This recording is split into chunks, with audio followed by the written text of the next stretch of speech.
est souvent en France, ailleurs. Elle donne des cours, elle donne des séminaires. Et donc, c'est un plaisir et un honneur de vous avoir parmi nous aujourd'hui. Merci. Pour nous communiquer un peu l'état des lieux et qu'est-ce qu'on va faire aujourd'hui exactement. Voilà, donc je vais commencer d'abord par présenter l'association AGEOS. Donc, je suis présidente de l'association africaine pour la promotion du géospatial. C'est une association multi-acteurs, donc on a des étudiants, des universitaires, secteur public, secteur privé, et on a un objectif commun qui est la promotion de l'information géographique, donc tout ce qui est information géolocalisée avec des coordonnées géographiques, et on couvre différents domaines. Donc il y a les systèmes d'information géographique, donc qui font l'objet de ce projet. On travaille aussi sur des données d'observation de la Terre, sur des données de drones, de modélisation 3D pour la valorisation du patrimoine. Donc on a beaucoup d'activités autour de l'information géographique. Donc dans ce projet, on était en charge de la direction exécutive, donc du volet technique du projet, donc avec mon collègue Rassen Aouin, qui est en tant qu'expert SCI, et toute l'équipe AGEOS, donc, qui ont été de gros contributeurs et validateurs du travail de la société civile locale. Et donc en fait la démarche qu'on a effectuée, alors au niveau de l'AGEOS, donc on a notre expertise technique et on travaille sur 4 axes thématiques. Donc on a le premier axe qui est l'open data, donc on travaille beaucoup sur l'ouverture de données, notamment l'ouverture de données géographiques, et donc on va en parler dans ce projet. Deuxième axe, c'est le développement local, donc les citoyennetés inclusives, donc pareil, on va en parler dans ce projet. Et après on a 2 autres axes qui sont environnement et patrimoine, et également donc le patrimoine on y touche. Donc en fait ce projet donc, touche 3 thématiques phares sur lesquelles on travaille au sein de l'AGEOS.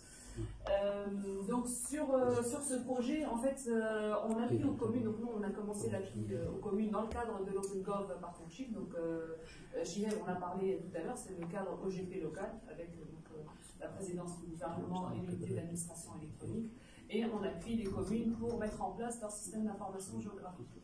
Et en fait, dans la démarche, on a opté pour une démarche participative où on implique justement la commune, la société civile locale, pour assurer la pérennité et la durabilité des projets. Parce qu'en fait, on a fait un constat quand on a travaillé avec les communes, c'est que plusieurs communes, par exemple, ont tendance à travailler avec des bureaux d'études pour avoir leur système d'information géographique, mais après, au niveau de la commune, il n'y a pas d'appropriation du SIG, c'est pas utilisé dans les services techniques, donc ça reste en fait dans un tiroir, et puis c'est pas réutilisé par la commune. Ou bien certaines communes manquent de volonté politique pour assurer la durabilité du projet. Donc les services techniques y poussent pour mettre en place les SIG, mais s'il n'y a pas la volonté politique, ça ne fonctionne pas. Donc c'est tout un écosystème. Justement, on a trouvé les conditions favorables à la commune de Zlib, c'est pour ça qu'on a choisi la commune de Zlib, parce que la décision politique est liée, les services techniques, donc ils sont motivés, donc c'est Mohamed de la commune, donc il est bien impliqué. Et donc en fait, on a choisi de faire une approche formation-action. De formation, on forme les agents de la commune, la société civile locale sur les techniques de cartographie, et notamment la cartographie ouverte OpenStreetMap, donc on va en parler ici, comment on contribue, comment on numérise son quartier, sa ville, et après, donc action, tout de suite après, c'était le projet, donc c'était qui a permis de mettre en action cette formation. Donc c'est la démarche qu'on a utilisée. Pour aboutir, donc, comme résultat du projet, après on reviendra en détail, donc on a maintenant une carte de Zlib, donc en fait on a travaillé sur des thèmes de référence, donc des thèmes qu'on va retrouver dans les différentes communes, qui sont les routes, les bâtiments, les points d'intérêt, donc tout ce qui est services scolaires, sanitaires, les cafés, les restaurants, etc., les services aux citoyens. Et on a travaillé sur 2 thèmes qui sont spécifiques à Zlib, qui sont les sources thermales et le patrimoine archéologique.